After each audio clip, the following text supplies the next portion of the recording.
Students, कैसे हैं आप लोग? आई होप कि आप लोग बहुत बढ़िया होंगे। तो आज हम बात करने वाले हैं क्लास 10th, सब्जेक्ट है हिंदी, चैप्टर नंबर है फोर्थ चैप्टर है जिसका नाम है सूर्यकांत त्रिपाठी निराला उत्साह अट नहीं है। और सूर्यकांत त्रिपाठी निराला के जितने भी क्वेश्चन आंसर हैं उन सबको आज की इस वीडियो में कवर करेंगे। और ये पहले 5th चैप्टर पे था, अब 4th चैप्टर पे। पुरानी एनसीईआरटी की बुक थी ना जो, उसमें चलो पहला क्वेश्चन। कभी बादल से फुहार रिमझिम या बरसने के स्थान पर गरजने के लिए कहता है, क्यों?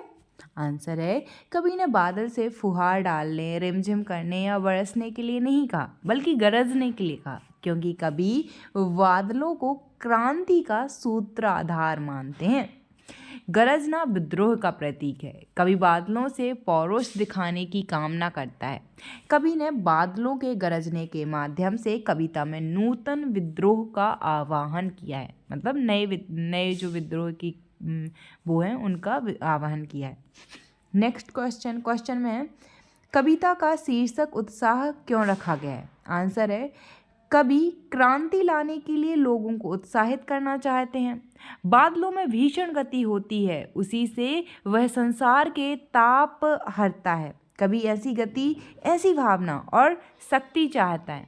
बादल का गरजना लोगों के मन में परिवर्तन करने का उत्साह भर देता है, इसलिए कविता का शीर्षक उत्साह रखा गया है। नेक्स्ट क्वेश्चन में पूछा गया है, कवि में बादल किन किन अर्थों की ओर संकेत करते हैं? सॉरी, कवि में नहीं, अरे यार क्यों मेरे मुंह से गलत निकल रहा है, सॉरी स्टूडेंट्स। कभी ना फिलो में जब आपको अभी कुछ और सोच रहे हो तो निकल जाता है, ठीक है। तो है, कविता में बादल किन किन अर्थों की ओर संकेत कर रहे हैं? तो आंसर है, उत्साह कविता में बादल निम्नलिखित अर्थों की ओर संकेत करता है। पहला, बादल जल बरसाने वाला शक्ति स्वरूप है। दूसरा, बादल पीड़ित प्यासे जन तथा तप्त धरती को शीतलता प्रदान करता है। तीसरा, बादल शोषितों के मन में उत्साह भर के परिवर्तन लाने के लिए प्रेरित करता है। चलिए नेक्स्ट सवाल देखते हैं। नेक्स्ट सवाल में पूछा जा रहा है, शब्दों का ऐसा प्रयोग जिससे कविता के किसी खास भाव या दृश्य में ध्वन्यात्मक प्रभाव पैदा हो, नाद सौंदर्य कहलाता है।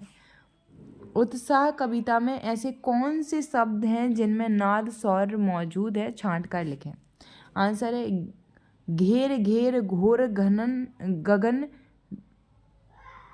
धराधर ओ, मतलब ये पोएम जो है वो आपने पढ़ी होगी। दूसरा, ललित ललित काले घुंघराले, वाल कल्पना कैसे पाले। नेक्स्ट है, विद्युत छवि उर में, कविता के इन पंक्तियों में नाद सौंदर्य मौजूद है। आगे रचना शक्ति। तो क्वेश्चन है, जैसे बादल उमड़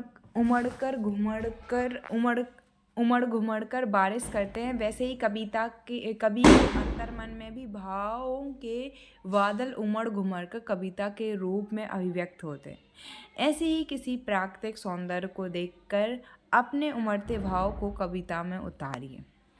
इधर इन्होंने उतारा है, दूर आसमानों में बादलों की छवि देख, जगी मेरे मन में भी आस, प्यास के मारों को मिली राहत की सांस, तड़पती विरहिणी की प्रेमी से मिलने की वजह खास, धरती को मिली तृप्ति की आस, मोर भी करने लगा प्रीतम के मिलने का प्रयास, किसान के आँख में भी जगी एक चमक खास, देखो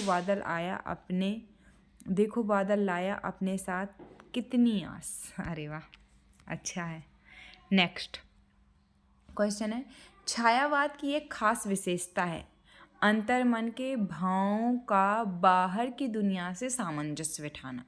कविता की इन पंक्तियों को पढ़कर यह धारणा पुष्ट होती है। लिखिए, कविता की किन पंक्तियों को पढ़कर यह धारणा स्पष्ट होती है या पुष्ट होती है? लिखिए, आंसर है, कविता के निम्नलिखित पंक्तियों को पढ़कर यह धारणा पुष्ट होती है कि प्रस्तुत कविता में अंतर्मन के भावों का बाहर की दुनिया से सामंजस्य बिठाया गया है। तो पहला है, आभा फागुन की तन सट नहीं रही, और कहीं सांस लेते हो घर घर भर देते हो, उड़ने को नभ में तुम पर कर देते हो। ये पंक्ति फागुन और मानव मन दोनों के लिए प्रयुक्त की गई है।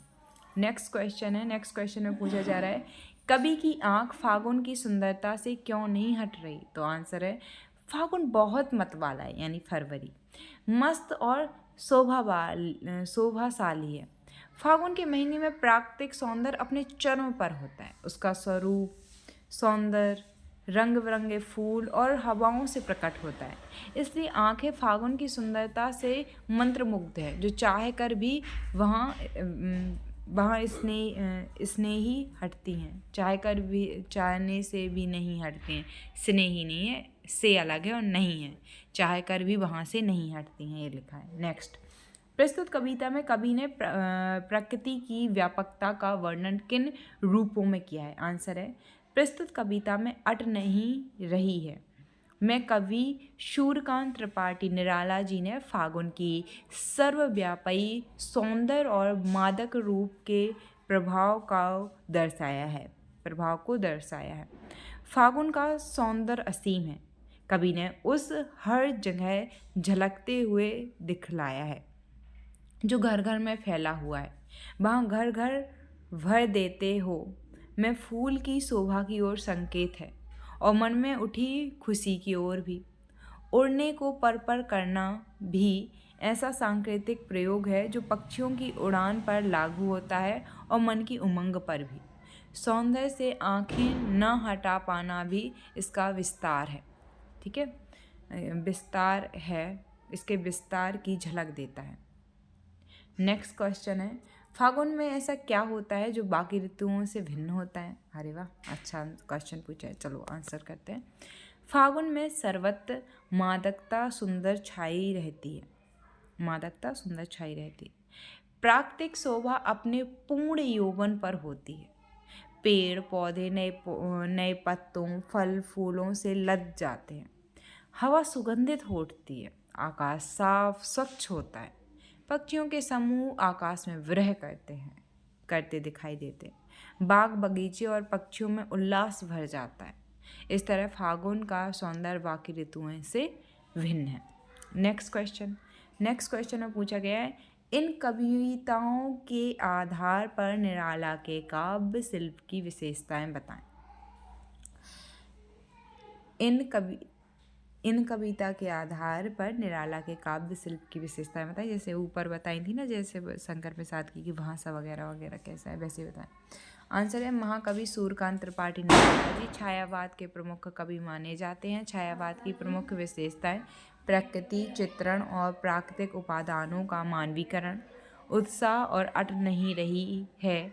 दोनों ही कविताओं में प्राकृतिक उपादानों का चित्रण और मानवीकरण हुआ है। काव्य के दो पक्ष हुआ करते हैं, अनुभूति पक्ष और अभिव्यक्ति पक्ष, अर्थात भाव पक्ष और शिल्प पक्ष। इस दृष्टि से दोनों कविताएं सराहनीय हैं। छायावाद की अन्य विशेषताएं जैसे गेयता, प्रभावमयता, अलंकार योजना और संगीतमकता आदि भी विद्यमान है। निराला जी की भाषा एक ओर जहाँ संस्कृत निष्ठ सामसिक और अलंकारिक है, तो वहीं दूसरी ओर ठेठ ग्रामीण शब्दों का प्रयोग भी दर्शनीय है। अतुकांत शैली में रचित कविताओं में क्रांति का स्वर, मादकता एवं मोहकता भरी है। भाषा सरल, सहज और सुबोध और प्रभावमयी है। नेक्स्ट क्वेश्चन है, रचना और अभिव्यक्ति। तो क्वेश्चन है, होली के आसपास प्रकृति में जो परिवर्तन दिखाई देते हैं उन्हें लिखिए। आंसर है, होली का त्यौहार फागुन मास में यानी फरवरी माह में होता है, कभी कभी मार्च में भी होता है। इस समय चारों ओर मादक हवाएं चलती हैं। होली के समय चारों तरफ का वातावरण रंगों से भर जाता है। चारों ओर रंग ही रंग बिखरे होते हैं। प्रकृति भी उस समय रंगों से वंचित नहीं रह पाती है। प्रकृति के हरे भरे वृक्ष तथा रंग बिरंगे फूल होली के महत्व को और अधिक बढ़ा देते हैं। फूलों से युक्त वृक्ष चारों ओर मंद सुगंध बिखेर देते हैं। लोगों के मन उमंग और आनंद से भर जाते हैं। अब नेक्स्ट क्वेश्चन, तो छायावाद की विशेषताएं बताई गई हैं कुछ, ये सारे सवाल हैं। चलो, तो ये चैप्टर भी हो गया कंप्लीट। अब 5th चैप्टर के साथ मिलेंगे और उसके क्वेश्चन आंसर भी कंप्लीट करेंगे।